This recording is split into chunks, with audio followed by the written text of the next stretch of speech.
decision on the basis of past data, but also they make and design the decisions on the basis of their expectations. അതൊക്കെ നമ്മൾ കഴിഞ്ഞ ക്ലാസ്സിൽ കണ്ട. അപ്പം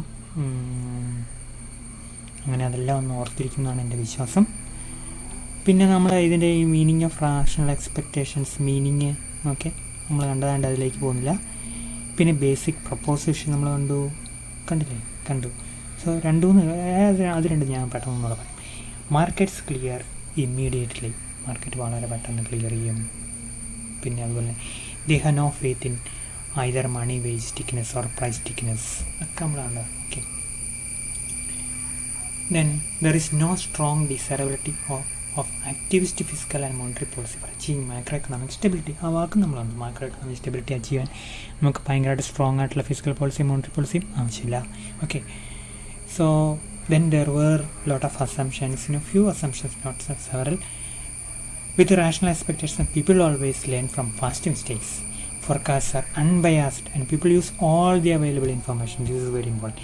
And economic theories to make decisions. Okay, now people understand how the economy works and how government policies alter macroeconomic variables, such as price level of unemployment and aggregate output. ഇതെല്ലാം നിങ്ങൾക്ക് കേൾക്കാൻ പറ്റുന്നുണ്ടോ നോക്കട്ടെ.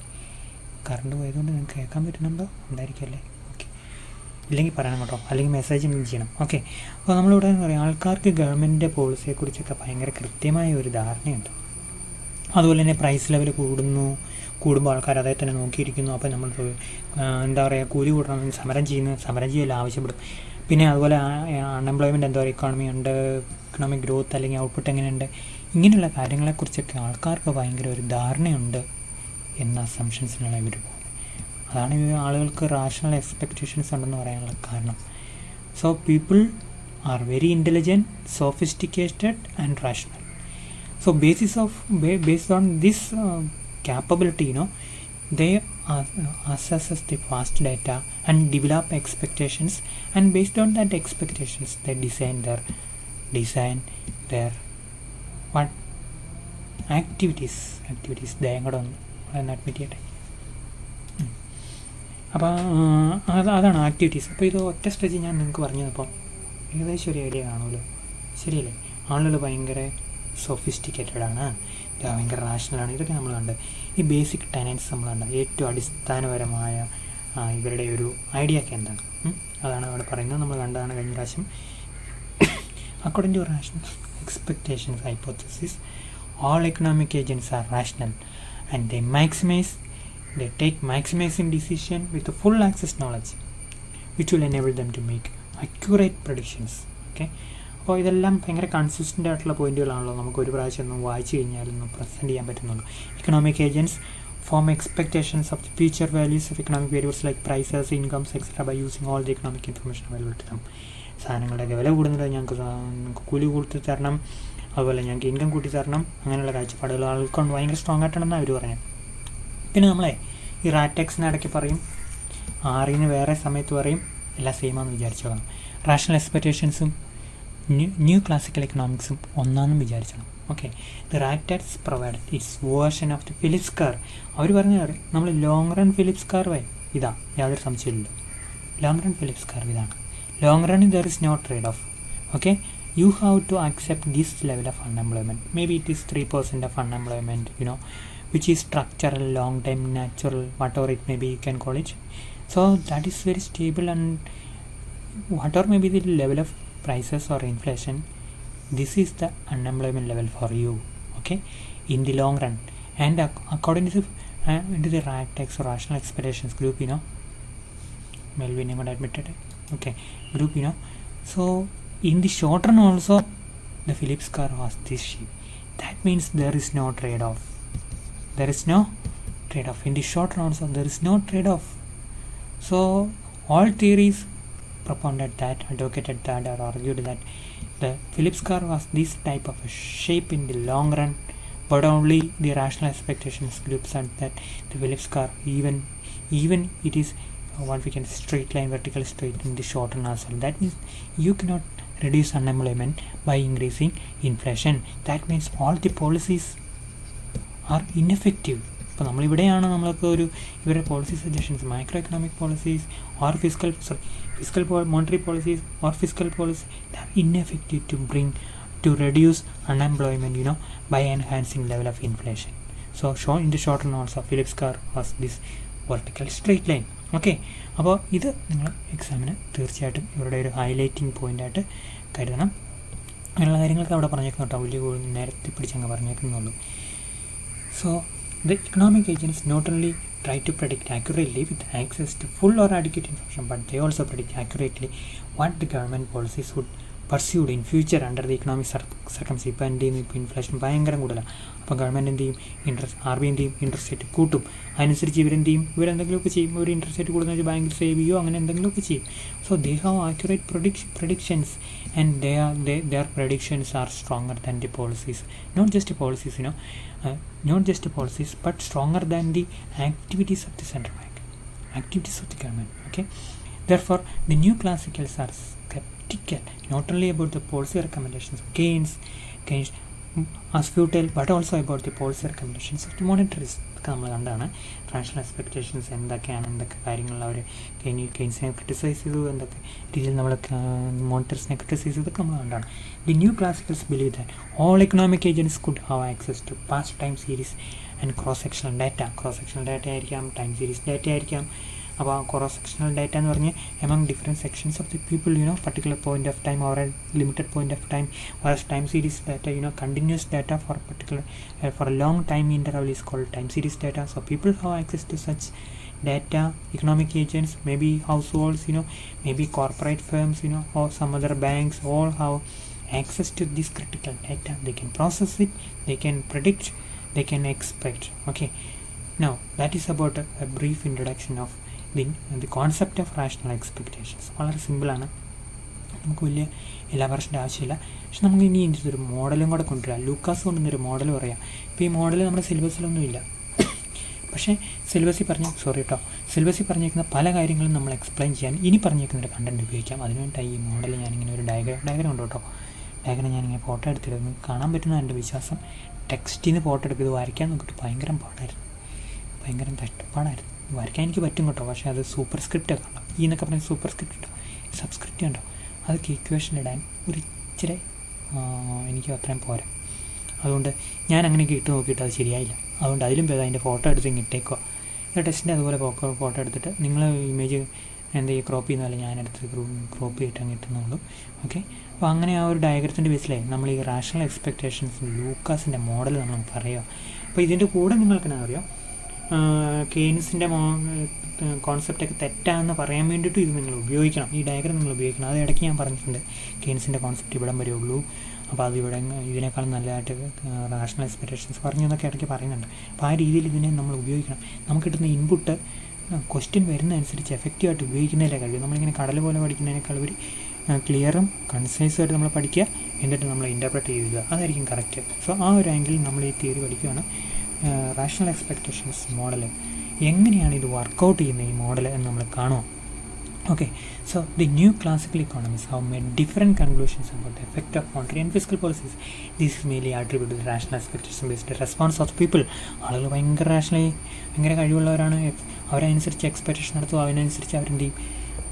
എൻ്റെ മൈക്ക് ചൂട് അടുപ്പിച്ച് വെക്കട്ടെ, ഇല്ലെങ്കിൽ നിങ്ങൾക്ക് കേൾക്കാൻ പറ്റില്ല. എഫ് ടീച്ചർ എന്നോട് പറയാം, എൻ്റെ വീഡിയോയ്ക്ക് നമ്മളിടുന്ന ക്ലാസ്സിൽ എൻ്റെ വീഡിയോയ്ക്ക് ഒച്ച കുറവാണ്, എനിക്ക് തന്നെ ഒച്ച കുറവാണ്, പിന്നെ മൈക്കും കൂടെ മോശമാണെങ്കിൽ തീർന്നില്ലേ.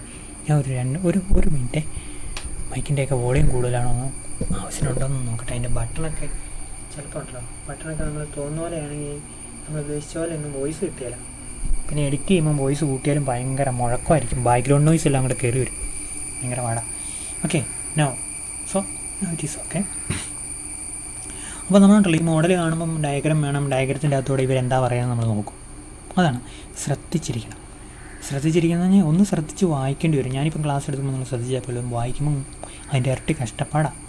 അപ്പം ചിലതൊക്കെ തന്നെ വായിച്ചപ്പോൾ കിട്ടും, പക്ഷേ ഇതങ്ങനെ പറ്റുമല്ല. അതുകൊണ്ട് ശ്രദ്ധിച്ചിരുന്നാൽ ഒറ്റയടിക്ക് ഇതങ്ങ് മനസ്സിലാക്കി പോകും. പിന്നെ നോട്ട് എടുക്കുമ്പോൾ നമുക്ക് ഭയങ്കര ഈസി ആയിരിക്കും അല്ലേ. സോ നമ്മൾ പറയുകയാണെ എന്താണ്, സോ ആളുകളിങ്ങനെ ഫിസിക്കൽ പോളിസി മോശമാണ്, റാഷണൽ എക്സ്പെക്റ്റേഷൻസ് പറഞ്ഞു, എഫക്റ്റീവ് അല്ലെന്ന് പറഞ്ഞു. മോണിറ്ററി പോളിസി എഫക്റ്റീവ് അല്ലെന്ന് പറഞ്ഞു, fiscal policy and monetary policy. Okay, effective. This is mainly due to what, rational expectations and the like behavior of the people. Okay, the crucial departure of the new classical economics from Keynesians and monetarists is the variables that determine the labor supply curve and the aggregate supply of output. അപ്പോൾ നമ്മളിങ്ങനെ നോക്കുകയാണെങ്കിൽ ഇവരെവിടെയാണ് ഇവരുടെ ശരിക്കും ഇപ്പം നമ്മൾ Keynesian അനാലിസിലാണ് C+I+G എന്നൊക്കെ പറഞ്ഞ് നമ്മൾ പഠിച്ചിട്ടുണ്ട്. അല്ലെങ്കിൽ സോറി കേട്ടോ, ക്ലാസിക്കൽ തിയറി ആണെങ്കിൽ ഇത് എംപ്ലോയ്മെൻറ്റ്, ഔട്ട്പുട്ട്, ഇക്വിലിബ്രിയം ഒക്കെ നമ്മൾ പഠിച്ചു. ഇത് ഔട്ട്പുട്ട്, ഇത് എംപ്ലോയ്മെൻറ്റ്, ഇത് വേജ് റേറ്റ്, WIP എന്നൊക്കെ പഠിച്ചിട്ടുണ്ട്. ഇവരതുപോലെ എന്തെങ്കിലും കൊണ്ടുവന്നിട്ടുണ്ടോ? അല്ലെങ്കിൽ ഇവരുടെ അനാലിസിസ് എങ്ങനെയാണ്? ഒരു ഐഡിയ റാഷണൽ എക്സ്പെക്റ്റേഷൻസ് പറഞ്ഞിട്ട് ഇവർ ഓടിപ്പോവാണ് ഇത്, അല്ലെങ്കിൽ എന്തെങ്കിലും ഒരു മോഡൽ ഇവിടെ കൊണ്ടിട്ടുണ്ടോ എന്നതിന് വേണ്ടിയിട്ട് ഒരു മോഡൽ നമ്മളോട് പ്രസൻറ്റ് ചെയ്യുന്നു. നിങ്ങൾക്ക് എക്സാമിന് പ്രിപ്പയർ ചെയ്യാനും ഭാവിയിൽ നിങ്ങൾ പിള്ളേരെയൊക്കെ പോയി പഠിപ്പിച്ച് കഴിഞ്ഞാൽ ഈ മോഡൽ പഠിപ്പിക്കുക, അല്ലെങ്കിൽ ഇതിനേക്കാളും കൂടുതൽ നന്നായിട്ട് വായിച്ച് കഴിഞ്ഞാൽ നിങ്ങൾക്ക് ഒത്തിരി കാര്യങ്ങൾ പഠിക്കാം. നമുക്ക് ക്ലാസ്സിൽ കുറച്ച് കാര്യങ്ങളെ പറയാൻ പറ്റുള്ളൂ. അപ്പോൾ അതിനൊരു ബേസിക് ആയിട്ടുള്ളൊരു ഫ്രെയിം വർക്ക് അല്ലെങ്കിൽ മോഡലാണ് എങ്ങനെയാണ് ഈ റാഷണൽ എക്സ്പെക്റ്റേഷൻസ് വലിയ ഇക്കണോമിക് പോളിസി എല്ലാം പരാജയപ്പെട്ടു പോകുന്നത് എന്നാണ് ഈ മോഡലിൽ നമ്മൾ പഠിക്കാൻ ശ്രമിക്കുന്നത്. Okay, let me come to the point. So under the rational expectations model, the labor supply, അതാണല്ലോ നമ്മൾ പറഞ്ഞുകൊണ്ടിരുന്ന പ്രധാനപ്പെട്ട പോയിന്റ്. ഈ labour supply of labour function, demand for labour function, ഇവരുടെ തിയറി ഭയങ്കര പ്രധാനപ്പെട്ട. അതിലൂടെയാണ് ഇവർ പല കാര്യങ്ങളും പറയാൻ നോക്കുന്നത്. ആര്? ലൂക്കാസ് ആണല്ലോ ഇതിൻ്റെ ഒരു എന്താ പറയുക, ഒരു പ്രധാനപ്പെട്ട ആൾ, ഒരു ഭീഷ്മാചാര്യൻ എന്നൊക്കെ പറഞ്ഞാൽ. അപ്പോൾ ലൂക്കാസിൻ്റെ മോഡലിൻ്റെ അകത്ത് അദ്ദേഹം പറയുന്നുണ്ട് ലേബർ സപ്ലൈ കർവ്, ലേബറിൻ്റെ സപ്ലൈ കർവ്, ലേബറിൻ്റെ ഡിമാൻഡ് കർവ്. അപ്പോൾ അത് പ്രൈസ് ലെവലുമായിട്ട് ഭയങ്കര ബന്ധമുണ്ട്. പിന്നെ അത് കൂടാതെ അഗ്രിഗേറ്റ് സപ്ലൈ കർവും ഉണ്ട്. ഇതൊക്കെ എങ്ങനെ കിട്ടുന്നു എന്നുള്ളതാണ് ഇവരുടെ തിയറിയിലെ പ്രധാനപ്പെട്ട കാര്യം. അത് രണ്ടും ഡിറൈവ് ചെയ്യാൻ ഇവർ ഒത്തിരി മൈന്യൂട്ടായിട്ടുള്ള ഫാക്ടേഴ്സ് എടുത്തിട്ടുണ്ട്. ആ ഫാക്ടേഴ്സ് നമ്മൾ കാണും. എന്നിട്ട് ഇവ എങ്ങനെയാണ് ആൾക്കാർ, തൊഴിലാളികൾ, ലേബർ സപ്ലൈ അവരുടെയാണല്ലോ, തൊഴിലാളികളുടെ അവർ പ്രൈസ് ലെവൽ കൂടുന്നതിനനുസരിച്ച് കുറയുന്നതിനനുസരിച്ച് എങ്ങനെ ലേബറിൻ്റെ സപ്ലൈ കൂട്ടി അല്ലെങ്കിൽ കുറച്ചു, അതാണ് ആ അഡ്ജസ്റ്റ്മെൻറ്റാണ് നമുക്കിവിടെ കാണേണ്ടത്. നമുക്ക് ഇപ്പോൾ ഈ ടോപ്പിക്കിൻ്റെ ഒരു കണ്ടൻ്റ് അതാണ്. ലേബർ സപ്ലൈ നമുക്ക് പ്രൈസ് ലെവൽ നമുക്ക് കൂടുകയോ കുറയുകയോ ചെയ്യില്ല. പ്രൈസ് ലെവൽ എന്ന് പറഞ്ഞാൽ അറിയാലോ അല്ലേ, മാത്തമാറ്റിക്സ് പഠിക്കുന്ന കുട്ടികളെല്ലാം ശ്രദ്ധിക്കണം. പ്രൈസ് ലെവൽ എന്ന് പറഞ്ഞാൽ inflation or deflation, the rate at which prices changes. സാധനങ്ങളെ വില 5% കൂടുന്നു, 10% കൂടുന്നു, അങ്ങനെയൊക്കെ. അല്ലെങ്കിൽ it decreases by 2%, 3% like that. So price level may increase more or decrease in accordance with the wage rate also should be increased or decreased. So and given the changes in price level, the employees will demand for higher wage rate or lower wage rate. They will not demand for lower wage rate, but understandably with increase in price level they demand for what? Higher wage rate. So they may be ready to supply lower amount of what we can say labor. Okay, when the wage rate is coming down, people are not ready to work too much. Or when the wage rate is going up, all the unemployed people, they will be going for labor. So in that way, they will create a response. മനസ്സിലായല്ലോ? ആ response ഇപ്പോൾ price level കൂടുക എന്ന് പറഞ്ഞാൽ എന്താ? Money supply കൂടുക എന്നാണ്. തുടക്കം മണി സപ്ലൈ കൂടി, അപ്പോൾ എന്ത് ചെയ്യും? പ്രൈസ് ലെവൽ കൂടും. പ്രൈസ് ലെവൽ സീസറാണ് കൂടുമ്പോൾ എന്ത് കൂടും? വേജ് റേറ്റിന് എന്തെങ്കിലുമൊക്കെ സംഭവിക്കണം അല്ലേ? വേജ് റേറ്റ് കൂടുകയോ കുറയുകയോ, അതിനനുസരിച്ച് ചെയ്യും എംപ്ലോയ്മെൻറ്റ് കൂടുകയോ കുറയും, അതിനനുസരിച്ച് എന്ത് ചെയ്യും? ഔട്ട്പുട്ട് കൂടുകയോ കുറയുകയോ ചെയ്യും. ഈ ഒരു സീക്വൻസിലൂടെ ഈ മണി സപ്ലൈ കൂട്ടിയ ഫിസിക്കൽ പോളിസി, മോണിറ്ററി പോളിസി, അല്ലെങ്കിൽ അതിനനുസരിച്ചുള്ള ഫിസിക്കൽ പോളിസിക്ക് ആളുകൾ പെട്ടെന്ന് പ്രതികരിക്കുന്നതുകൊണ്ട് ഉദ്ദേശിച്ച ഫലം കിട്ടുന്നില്ല എന്നാണ് ഇവർ പറയുന്നത്. മനസ്സിലായല്ലോ? ആളുകൾ ഭയങ്കര റാഷണൽ, ഭയങ്കര ഊർക്കന്മാരായ ആളുകൾ. അപ്പോൾ അവരനുസരിച്ച് പെട്ടെന്ന് റെസ്പോണ്ട് ചെയ്യും. അപ്പോൾ ഗവൺമെൻറ് പോളിസി ഒന്നും ഏക്കിയാലെന്നാണ് ഇവർ പറയുന്നത്. അപ്പോൾ പിടിക്കിട്ടില്ല, നിങ്ങൾക്ക് കാര്യങ്ങൾ പിടിക്കിട്ടില്ല. അപ്പോൾ അതിനനുസരിച്ചൊരു എക്സ്പ്ലനേഷൻ ഇങ്ങനെ വരാൻ പോകുന്നു.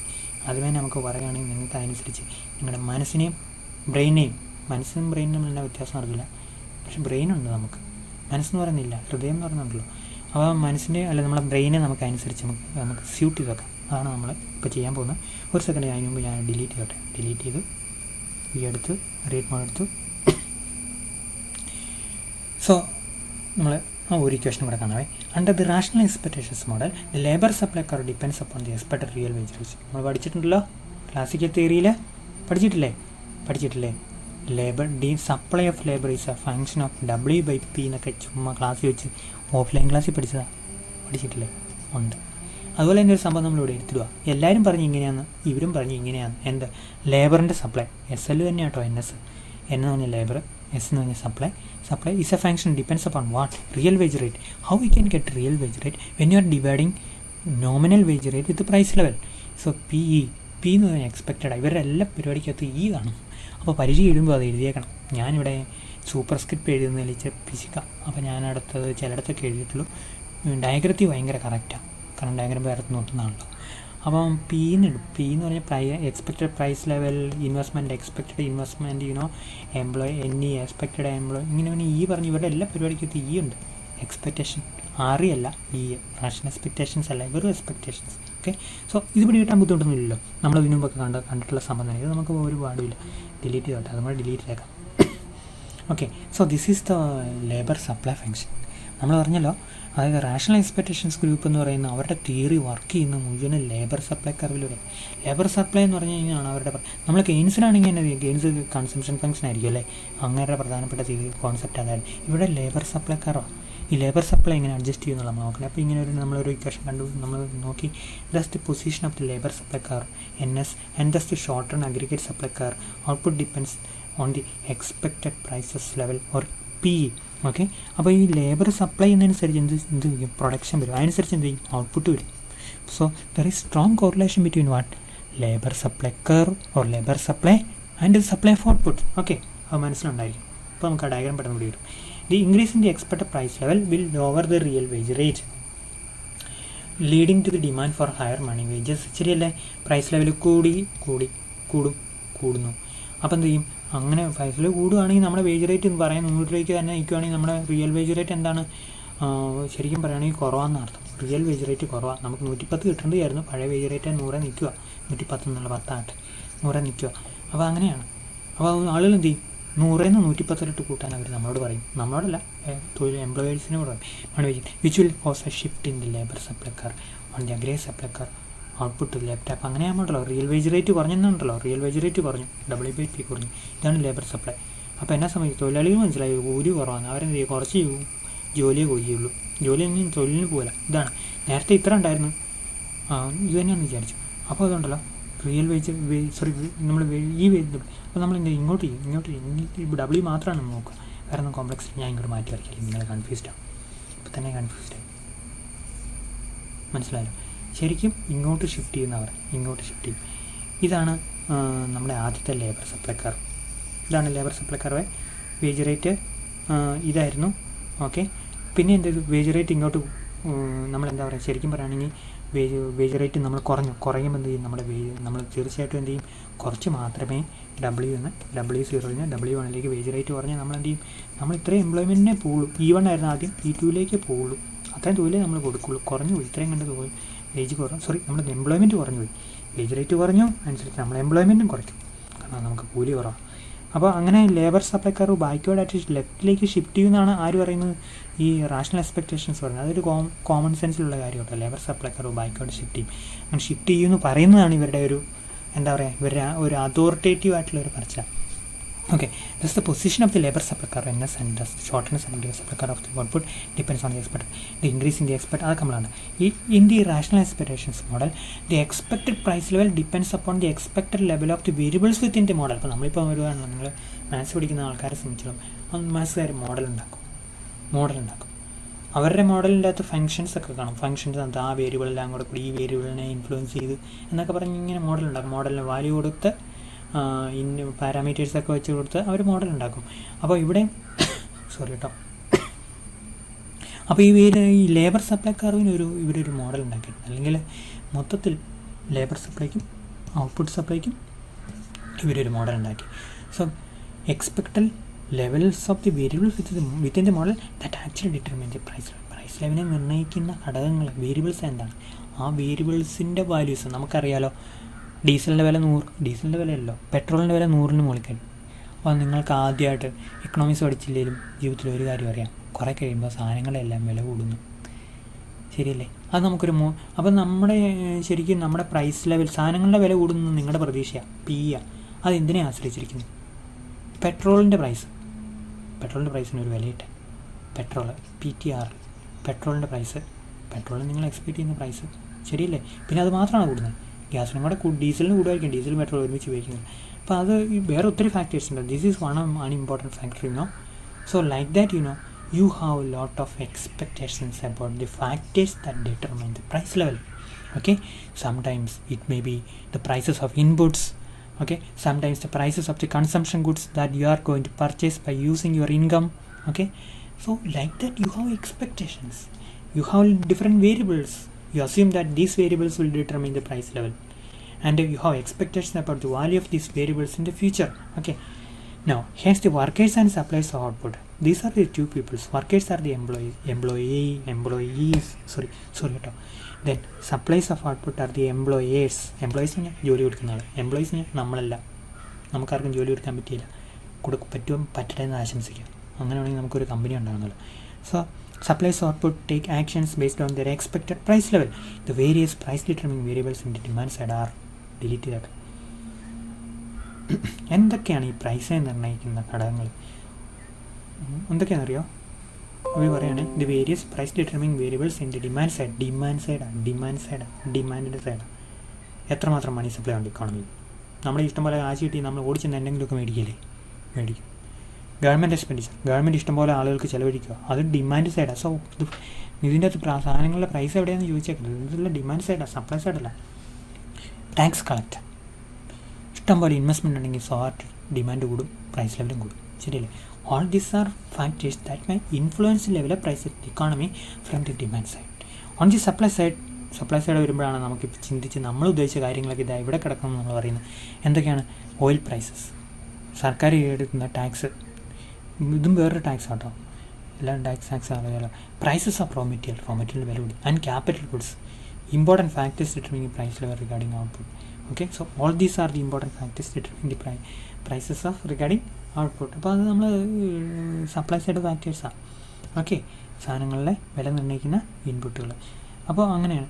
In the case of new classicals model, the position of the labour supply curve and the aggregate supply curve depends on the expected value of this പോളിസികൾ such S ME, okay, GE, TE, IE, etcetera. അപ്പോൾ നമ്മൾ ശ്രദ്ധിക്കേണ്ട കാര്യം എന്താണ്? അപ്പം money supply എത്രമാത്രമായിരിക്കും, government expenditure എത്രമായിരിക്കും, government tax എന്തോരം കളക്ട് പോകുന്നുണ്ട്, എത്രമാത്രം ഇൻവെസ്റ്റ്മെൻറ്റ്, അതിനനുസരിച്ചാണ് ശരിക്കും പറയുകയാണെങ്കിൽ നമ്മൾ ലേബർ സപ്ലൈ കർവ് ഇവർ ട്യൂൺ ചെയ്തേക്കുന്നത്. ഓക്കെ, ആൻഡ് ദി അഗ്രിഗേറ്റ് ഔട്ട്പുട്ടും കർവും അങ്ങനെ ചെയ്ത് all this variable determines price level as well. Okay, the rational expectation model is explained view rate model. അപ്പോൾ നമ്മളെ 11:20 നമ്മുടെ ക്ലാസ് തുടങ്ങേണ്ടതെന്ന് എൻ്റെ വിചാരം. അപ്പോൾ 12:10 അല്ലേ? അല്ലല്ലോ, 11, 20, 90, 50 കൂടെ കൂട്ടി നോക്കട്ടെ. എന്തായാലും നിങ്ങൾ നിർത്താൻ നേരത്തെ എന്നോട് ഉറക്കെ പറഞ്ഞാൽ മതി. 11, 20, 40, 12, 10. Okay, now the rational expectations model is explain the contest of A monetary policy response model. നമ്മളിവിടെ ഒരു മോഡൽ ഉണ്ടാക്കുക, ഡയഗ്രം ഓട്ടോ. ഇതിനകത്ത് മുഴുവൻ, ഈ കഥയ്ക്കകത്ത് മുഴുവൻ ഡയഗ്രം, ഭയങ്കര ചില ഫിലിമിൻ്റെ അകത്ത് കാണാമല്ലേ, എന്താണ് ചില കാര്യങ്ങൾ മാത്രമേ വരും. നമ്മളിപ്പോൾ ഉദാഹരണത്തിന് മൈനിങ്ങിനെ കുറിച്ചുള്ള പടമാണെങ്കിൽ മൈനിൻ്റെ അത് മാത്രം എന്ന് പറഞ്ഞാൽ ഈ മോഡലിനകത്ത് നമുക്ക് ഈ ഡയഗ്രാം വെച്ച് തന്നെ നമ്മൾ പറയേണ്ടി വരും. Okay, here we are taking the case of a fully anticipated money supply expansion. Fully anticipated, ജനങ്ങൾക്ക് ഭയങ്കര പ്രതീക്ഷയുണ്ട് ഗവൺമെൻറ് ഈ പരിപാടി ചെയ്യുന്നത്, അതായത് മണി സപ്ലൈ കൂട്ടുന്നത്. Then we all see how the people respond to this monetary policy intervention to analyze the rational expectations predictions. Rational expectation സ്കൂളുകാർ പറഞ്ഞിട്ടുണ്ടല്ലോ, ചില ആൾക്കാർ ഇങ്ങനെ ഓരോ കാര്യങ്ങൾ ചെയ്ത് പോകുന്നു ഗവൺമെൻറ് മണി സപ്ലൈ കൂടുന്നതനുസരിച്ച്. അപ്പോൾ എങ്ങനെയാണ് ആളുകൾ റെസ്പോണ്ട് ചെയ്യുന്നത് സെൻട്രൽ ബാങ്ക് ഒരു മോണിറ്ററി പോളിസി ഇൻ്റർവെൻഷൻ നടത്തുമ്പോൾ? അപ്പോൾ അങ്ങനെ ആളുകൾ എങ്ങനെ ഇൻ്റർവെൻ ചെയ്യും എന്ന് ഇവർ നമ്മളോട് പറയുക. Imagine that money supply has been increase. ഇപ്പോൾ നമ്മൾ തുടക്കം എവിടെ നിന്നാണ് തുടക്കം? Starting point. ഒരു 100 മീറ്റർ റേസ് ഉണ്ടെങ്കിൽ അതിനൊരു നമുക്ക് കാലിൻ്റെ അവിടെ ഇരിക്കുന്ന സ്റ്റാർട്ടർ കണ്ടിട്ടില്ലേ? 2 കാലിൻ്റെ അവിടെ ഉണ്ട്, നമ്മുടെ കാലിൻ്റെ അവിടെ 2 പലകയൊക്കെ അടിച്ചു വെച്ചേക്കുന്ന 2 സാധനം സ്റ്റാർട്ടിങ് ബ്ലോക്ക്. അത് ചവിട്ടി നമ്മൾ കുതിക്കും. 10,000 മീറ്റർ അതിൻ്റെ ആവശ്യമുണ്ടോ? 10,000 മീറ്റർ നമ്മളവിടെ നിന്ന് ഓടിച്ചാൽ മതി, അല്ലാതെ കുതിച്ചു പോകേണ്ട ആവശ്യമൊന്നുമില്ല. അപ്പോൾ നമ്മുടെ തുടക്കം ഇതാണ്, നമ്മുടെ സ്റ്റാർട്ടിങ് ബ്ലോക്ക് ഇതാണ്. M0 ആൻഡ് M1 എന്ന് പറഞ്ഞാൽ മണി സപ്ലൈ കൂട്ടി. ഇതുവരെ ഒരു കുഴപ്പമില്ലായിരുന്നു അങ്ങനെ പോയിക്കൊണ്ടിരിക്കുന്ന അവസ്ഥയിൽ മണി സപ്ലൈ M0 M1 കൂട്ടി. പ്രത്യേക കാര്യം എന്ന് പറയുമോ, അത് ഈ ഡയഗ്രത്തിൽ പറയുന്നില്ല, അത് നമ്മുടെ മനസ്സിൽ പറഞ്ഞാൽ മതി. അതും കൂടെ ഈ ഡയഗ്രത്തിൽ വന്നു കഴിഞ്ഞാൽ ഈ ഡയഗ്രത്തിൻ്റെ അകത്ത് പിന്നെ ഒരു വര വരയ്ക്കേണ്ടി വരും. അപ്പോൾ ഭയങ്കര പാടായിട്ടുണ്ട്. അത് ഇവിടെ ഡയഗ്രത്തിൽ ഇവിടെ ചെയ്തില്ല, ആരും ചെയ്തിട്ടില്ല. ഭയങ്കര ഭാഗ്യം, നമ്മുടെ ഭാഗ്യം. പഠിക്കാനും എളുപ്പമുണ്ട്. ഡിലീറ്റ് ചെയ്യട്ടെ. അപ്പോൾ അങ്ങനെ നമ്മളെന്താ പറഞ്ഞേ, നമ്മുടെ സ്റ്റാർട്ടിംഗ് പോയിന്റ് M0 M1 എന്ത് ചെയ്തു? മണി സപ്ലൈ കൂട്ടി. Which can be describes the fully anticipated money supply expansion. ഉള്ളി ആളുകൾക്കെല്ലാം പ്രതീക്ഷ ഇത് ഗവൺമെൻറ് ഇങ്ങനെ ചെയ്യുന്നു. അപ്പം ഗവൺമെൻറ് ആളുകൾ പ്രതീക്ഷിച്ചു. In the following figure AD0 is the aggregate demand curve which is consistent with money supply M0 and other values such as ME, GE, TE, IE എല്ലാം ഇവിടെ വരുന്നുണ്ട്. AD0 വരുന്നുണ്ട്. അതെല്ലാം ഇവിടെ പോയി ചോദിച്ചേക്കുന്നത് അതെല്ലാം ഇവിടെ ഉണ്ട്. നമ്മൾ അടയാളപ്പെടുത്തി AD0ക്ക് അഗ്രിഗേറ്റ് ഡിമാൻഡ് അത് ഈ സംഭവം എല്ലാം ഉണ്ട്. കാരണം ഡിമാൻഡ് ഫാക്ടേഴ്സ് ആണല്ലോ ഇവയെല്ലാം. അപ്പോൾ നമുക്ക് അഗ്രിഗേറ്റ് ഡിമാൻഡ് കർവ് ഇതാ കിടക്കുന്നു. മനസ്സിലായല്ലോ നമ്മുടെ ഒറിജിനൽ നമ്മൾ ആദ്യത്തെ സംഭവം എന്താണ്, നമ്മുടെ M0 ആയ പ്രൈസ് ലെവൽ. അപ്പോൾ അങ്ങനെ M0 മണി സപ്ലൈ കേട്ടോ, M0 മണി സപ്ലൈ. അപ്പോൾ നമ്മുടെ പ്രൈസ് ലെവൽ എന്താണ്, പ്രൈസ് ലെവൽ P0. ഓടിച്ച് നോക്കിയാൽ എവിടെ P0 കണ്ടോ, P0 അവിടെ മോളിൽ ഈ നിട്ടേക്കുന്നുണ്ടോ. ഞാൻ അവിടെ അതൊക്കെ ഇട്ടിട്ടില്ല കേട്ടോ, ഈ നിട്ടില്ല. സൂപ്പർ സ്ക്രിപ്റ്റ് ഇടാൻ ടൈപ്പ് ചെയ്യാനുള്ള ഒരു എന്തില്ല, സമയം കിട്ടിയില്ല എന്നുള്ളതാണ്. കുറേ നേരം എടുത്ത് ടൈപ്പ് ചെയ്താൽ ഭയങ്കര സമയം എടുത്ത്. അതുകൊണ്ട് നിങ്ങളത് എല്ലായിടത്തും ഒരു കൊടുത്തേക്കണം കേട്ടോ, പ്രൈസ് ലെവൽ. അപ്പോൾ നമുക്ക് M0 അതിനനുസരിച്ച് പ്രൈസ് ലെവൽ എന്തായിരിക്കും, P0 ആയിരിക്കും. അപ്പോൾ അഗ്രിഗേറ്റ് ഡിമാൻഡ് എന്തായിരിക്കും, AD ആയിരിക്കും. ഇതാണ്ട് കിടക്കുന്ന ഡിമാൻഡ്. അപ്പോൾ സപ്ലൈ എന്നായിരിക്കും, അഗ്രിഗേറ്റ് സപ്ലൈക്കാർ ഇതാണ്ട് കിടക്കും. അപ്പോൾ ഇക്ലൂർ ചെയ്തായിരിക്കും ഇതാ ഈ. അപ്പോൾ നമ്മുടെ ആദ്യത്തെ സിറ്റുവേഷൻ നമുക്ക് നമ്മുടെ കൈ നിൽപ്പുണ്ട് അല്ലേ. ഒന്നാമത് ഞാൻ ഡിലീറ്റ് ചെയ്ത് നിങ്ങൾക്ക് ഇച്ചിരി കാണാൻ പറ്റുന്ന രീതിയിലും, എൻ്റെ ഹാൻഡ് റൈറ്റിംഗ് ഭയങ്കര മോശമാണ്, ഞാൻ പെട്ടെന്ന് ഡിലീറ്റ് ചെയ്യാം. ഇനി ഡിലീറ്റ് ചെയ്യാനാണ് പാടാം. ഡിലീറ്റ് കഴിഞ്ഞാൽ അവിടെ എന്നാ സംഭവിക്കും ഒരിക്കലും അറിയില്ല. എന്നിട്ട് ഡിലീറ്റ് ചെയ്യാൻ നോക്കട്ടെ. അനുസരിക്കുന്നതാണ് നിനക്ക് നല്ലത്. കിട്ടുന്നില്ല അമ്പട, ആ വരെ മാത്രം പോയി. ഓക്കെ, കോമഡിയ അതുകൊട്ടെ. അപ്പോൾ ഇതാണല്ലോ AD0, P0, M0 ഇവിടെ മനസ്സിലായി. അത് കഴിഞ്ഞ് SI0 ഈ. ഓക്കെ, ഇനി എന്താ സംഭവിക്കുന്നത്, is aggregate demand car.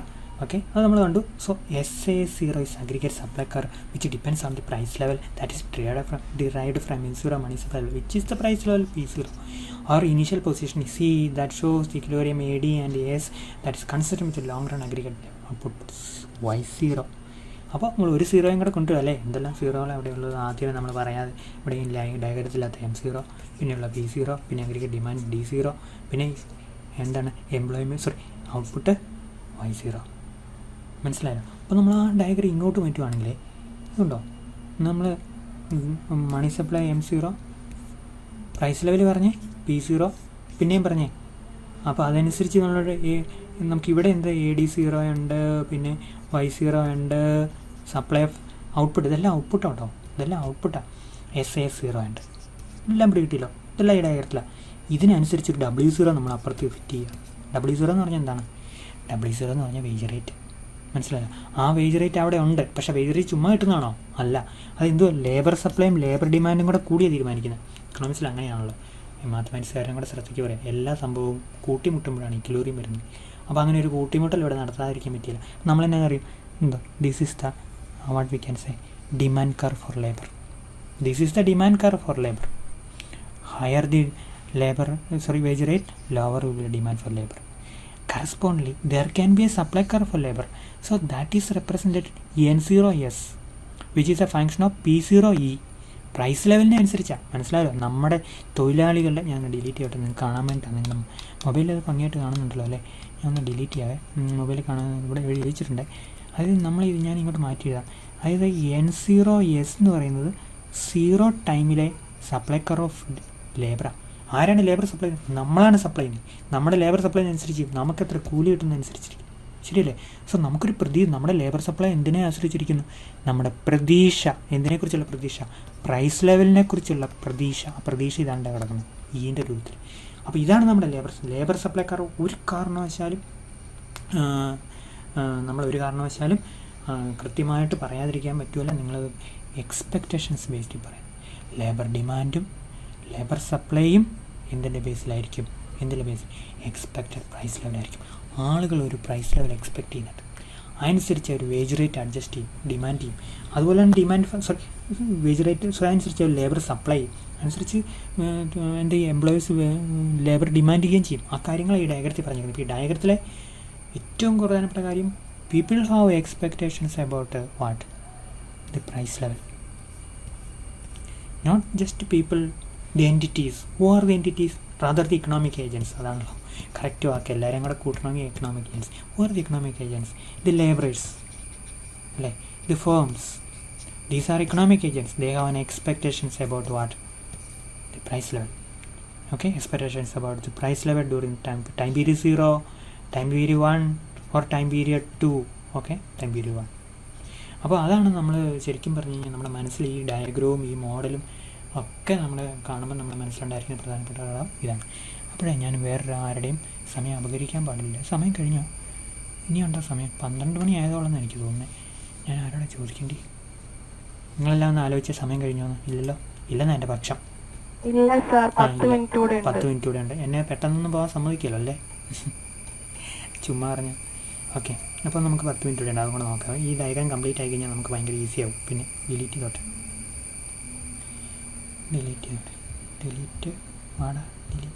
Delete ചെയ്യാൻ തന്നെ ഒരു 5 മിനിറ്റ് എപ്പോഴും നമ്മുടെ പോകുന്നുണ്ട്. പക്ഷേ ഡിലീറ്റ് ചെയ്ത് നിങ്ങൾക്ക് കാണാനും പറ്റി. ഡിലീറ്റ് ആയി. ഓക്കെ, അപ്പോൾ നമ്മൾ ഈ ഡയഗ്രത്തിലൂടെ നമുക്ക് ഈ മോഡൽ മനസ്സിലാക്കാം. ഭയങ്കര ഈസിയാണ്. മനസ്സിലായല്ലോ? അപ്പോൾ നമ്മൾ ഇതുവരെ പഠിച്ച ക്ലാസിക്കൽസും കെയ്നീസിലും പഠിച്ച സ്ലേറ്റ് മായ്ച്ചിട്ടേ ഈ തിയറി പഠിക്കാൻ പറ്റുള്ളൂ. നമുക്ക് മനസ്സിലായി എത്രമാത്രം പ്രധാനപ്പെട്ടാണ് ലേബർ സപ്ലൈക്കർ. അതുപോലെ തന്നെ പ്രധാനപ്പെട്ടാണ് ലേബർ ഡിമാൻഡർ. പക്ഷേ ഏറ്റവും പ്രധാനപ്പെട്ടത് പ്രൈസ് ദെയർ എക്സ്പെക്റ്റേഷൻസ് ആണ്. ഇക്കണോമിക് ഏജൻസിൻ്റെ എക്സ്പെക്റ്റേഷൻസ് ആണ് ഇവിടെ ഈ കുറഞ്ഞു കേട്ടോ. ആ എക്സ്പെക്റ്റേഷൻസ് അനുസരിച്ച് എന്ത് ചെയ്യും? ഇവർ ലേബർ സപ്ലൈ ചെയ്യും. അതനുസരിച്ച് എന്ത് ചെയ്യും? ഔട്ട്പുട്ട് സപ്ലൈ ചെയ്യപ്പെടും. ഇതുണ്ടോ? ഈ കണ്ടോ ഇതാണ് ഈ മോഡലിൻ്റെ ഒരു പ്രധാനപ്പെട്ട കാര്യം. അപ്പം നമ്മൾ പറഞ്ഞോട്ടെ, ഞാനൊരു കാര്യം പറഞ്ഞോട്ടെ. നമ്മൾ തുടങ്ങിയത് എപ്പോഴാണെന്ന് അറിയും? നമ്മൾ ഈലാണ് തുടങ്ങിയത്. ഓക്കെ, നമ്മൾ ഇച്ചിരി മുമ്പോട്ട് പോവാം. Okay, SIS 0 is the aggregate supply curve which depends on the price level, that is level M0 money supply level. Our initial position is pointy ഉണ്ട്. എൻ്റെ എഴുത്തുകൊണ്ട് മാറിപ്പോയത്. That shows the equilibrium between AD and AS which is consistent with the long run aggregate output Y0. Diagram ഓർത്തിരുന്നാൽ വരയ്ക്കാൻ മനസ്സിലാക്കാൻ എളുപ്പമുണ്ട്. മനസ്സിലാക്കിയാൽ വരയ്ക്കാൻ എളുപ്പമുണ്ട്. Okay, okay, initial price level is P0 which is consistent with money wager M0. The short run aggregate prices is in the corresponding labor market. This is the output segment of the diagram. നമുക്ക് അതിന് ചുമ്മാ ഒരു പേരിടാം, output segment. അതിൽ നിന്ന് നമുക്ക് എന്തുണ്ടാവും? ഈ output ഉണ്ടാക്കാൻ ലേബർ വേണ്ടേ? This is A labour market segment. Okay, നമുക്ക് പറഞ്ഞു നോക്കാം. The equilibrium point is A with the intersection of the labor market N0D and supply N0S. സംഭവം എല്ലാം അവിടെ നടക്കുന്നുണ്ടോ നോക്കി. നമ്മൾ പറഞ്ഞ പോലെ തന്നെയല്ലേ, N0D and N0S. The equilibrium point is A, no problem അല്ലേ? So this is, they have an expectation about the price level P0E and P0E. Okay, പിടി കിട്ടിയല്ലോ. അവിടെ നമുക്ക് ആ ഡയഗ്രാമൊക്കെ ജസ്റ്റ് നോക്കിയേക്കണേ, മനസ്സിലാക്കി. Now imagine that money supply increased from M0 up to ഇതുവരെ നമ്മൾ status കോ ആയിരുന്നു, നമ്മുടെ ഒറിജിനൽ പൊസിഷനായിരുന്നു. ഇപ്പോൾ പല ഡയഗ്രാം നമ്മൾ കണ്ടില്ലോ. M0 M21 M1 നമ്മൾ മണി സപ്ലൈ കൂട്ടുക. ഇതെവിടെ ഡയഗ്രത്തിൽ കാണിച്ചതെന്ന് ചോദിച്ചേക്കരുത്. നമ്മൾ പുറത്തങ്ങ് അസ്യൂം ചെയ്യുക. Other factors like the same remains the same like the same നല്ല റിമെയിൻസ് ദി സെയിം ടൈപ്പ് ചെയ്യുമ്പോൾ കുറഞ്ഞു വരാം. As a result of the increase money supply the aggregate demand shift AD0 to AD1. Okay, എന്ത് സംഭവിക്കും? Money supply കൂടുമ്പോൾ എന്ത് സംഭവിക്കും? നമ്മൾ പറഞ്ഞാൽ മണി സപ്ലൈ ഒരു ഇച്ചിരി മുമ്പോട്ട് നോക്കട്ടെ, നിങ്ങളുടെ കണ്ണിനൊക്കെ ഇച്ചിരി ബുദ്ധിമുട്ടായിരിക്കും. ഇതാണ് അഗ്രിഗേറ്റ് ഡിമാൻഡ് നിർണ്ണയിക്കുന്ന ഘടകങ്ങൾ. അതിൽ എന്തുണ്ട്? മണി സപ്ലൈ ഉണ്ട്, ശരിയല്ലേ? അപ്പോൾ മണി സപ്ലൈ കൂട്ടിയപ്പോൾ എന്ത് ഷിഫ്റ്റ് ചെയ്യും? അഗ്രിഗേറ്റ് ഡിമാൻഡ് ഷിഫ്റ്റ് ചെയ്യും. എങ്ങോട്ട് ഷിഫ്റ്റ് ചെയ്തു? AD1 ഷിഫ്റ്റ് ചെയ്തു. ഓക്കെ, AD1 ഷിഫ്റ്റ് ചെയ്തു. സെക്കൻഡ് ഡിലീറ്റ് ചെയ്യുവാണെങ്കിൽ എളുപ്പമുണ്ടല്ലോ. AD1 ഷിഫ്റ്റ് ചെയ്തു. ഓക്കെ, ഷിഫ്റ്റ് ചെയ്തു. Okay, the shift in the aggregate demand increase the price level P0 P2 P1. അപ്പോൾ പ്രൈസ് ലെവൽ എന്നാ സംഭവിക്കുന്നത് അറിയാം? P1 കൂടും. AD1 ഇത് ഡിമാൻഡ് കൂടുമ്പോൾ എന്നാ സാധനങ്ങളുടെ വിലയെല്ലാം കൂടെ കൂടേണ്ടതാണല്ലോ. കാരണം എന്താ കൂടിയത്? M0 M1 കൂടി. അപ്പോൾ എന്ത് കൂടണം? P0 P1 കൂടണം, ശരിയല്ലേ? P0 P1 കൂടി, AD0 AD1 കൂടി. അപ്പോൾ പുതിയൊരു സംഭവം വന്നു, T. ഇവിടെ കിട്ടിയില്ല, നോ പ്രോബ്ലം. Tയിലേക്ക് അത് കൂടി. ഓക്കെ, Tയിലേക്ക് കൂടിയേ.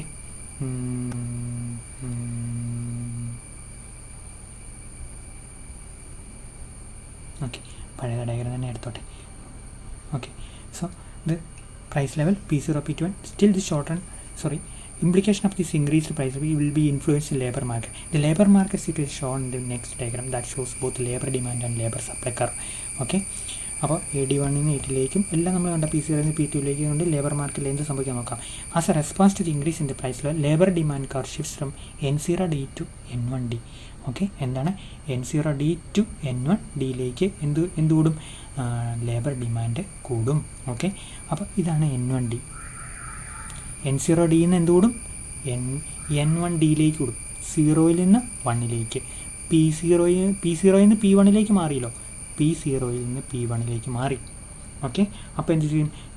ലേബർ ഡിമാൻഡ് കർവ് അങ്ങോട്ട് ഷിഫ്റ്റ് ചെയ്യും. Okay, labour demand curve shift ചെയ്യും. അപ്പോൾ പിന്നെ എന്ത് സംഭവിക്കും നമ്മൾ നോക്കാം. Okay, so response to increase in price level labour demand curve shifts to N0D to N.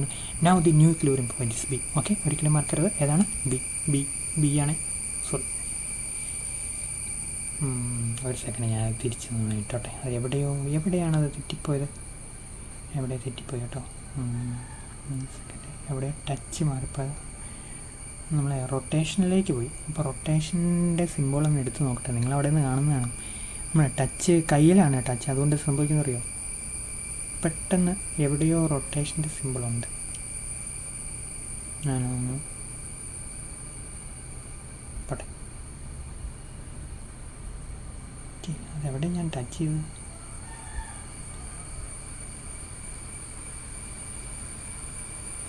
ഒരു സെക്കൻഡ്, ഒരു ഇച്ചിരി ടൈം തന്നെ.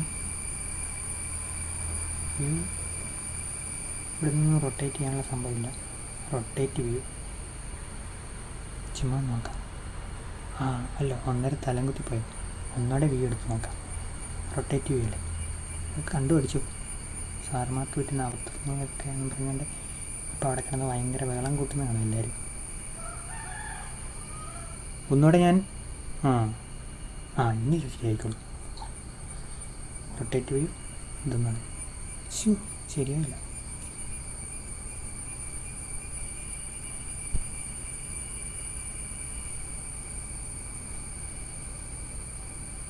റൊട്ടേറ്റ് വ്യൂ എടുത്തു കഴിഞ്ഞാൽ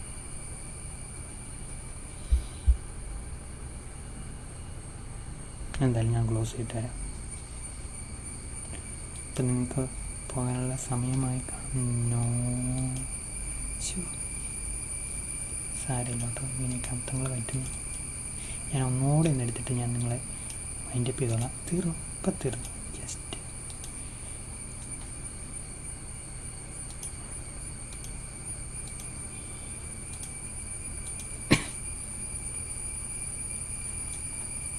അപ്പോൾ ഇത് നമുക്ക് അടുത്ത ദിവസം എടുക്കാം. അടുത്ത ദിവസമല്ല, ബാക്കി നമുക്ക് അടുത്ത് പെട്ടെന്ന് ഒരിക്കലും തീരുമല്ല. അപ്പോൾ പിന്നെ നമുക്കൊരു ഡിസ്ട്രപ്ഷൻ വന്നില്ല. അപ്പോൾ നിങ്ങൾക്ക് ശ്രദ്ധ മാറും, എൻ്റെ ഫ്ലോയും പോവും. അപ്പോൾ നമുക്ക് അടുത്ത ദിവസം എടുക്കാം. ശ്രദ്ധിക്കുക, ഈ ഡയഗ്രാമൊക്കെ കൃത്യമായിട്ട് ഓർത്തേക്കണം. നമ്മൾ ഈ പറഞ്ഞ ഇയിൽ നിന്ന് ടിയിലേക്കും എയിൽ നിന്ന് ബിയിലേക്കും, പിന്നെ എക്സ്പെക്റ്റേഷൻസ് എൻ ഡി, പിന്നെ അതുപോലെ ലേബർ സപ്ലൈ ഇങ്ങോട്ട് ഷിഫ്റ്റ് ചെയ്യും. അത് നമ്മൾ പിന്നീട് പറയാൻ പോകുന്നുള്ളൂ, അടുത്ത പ്രാവശ്യം പറയാൻ പോകുന്നുള്ളൂ. ഓക്കെ, അപ്പോൾ N0 ആയിരുന്നു ഒറിജിനൽ. അപ്പോൾ അതിന് അങ്ങനെ ഇത് ഡിമാൻഡ് ഇപ്പോൾ എംപ്ലോയ്മെൻറ്റ് കൂടി. പിന്നെ ഇങ്ങോട്ട് തിരിച്ചു വരുന്ന കഥയാണ് നമ്മളിനി പറയാൻ പോകുന്ന പോയിൻറ്റ്സിലേക്ക്. നമുക്ക് അടുത്ത ക്ലാസ്സിൽ നോക്കാം. Okay, so thank you. സംശയം എന്തെങ്കിലും ഉണ്ടോ? സാർ, വേറൊരു കാര്യം,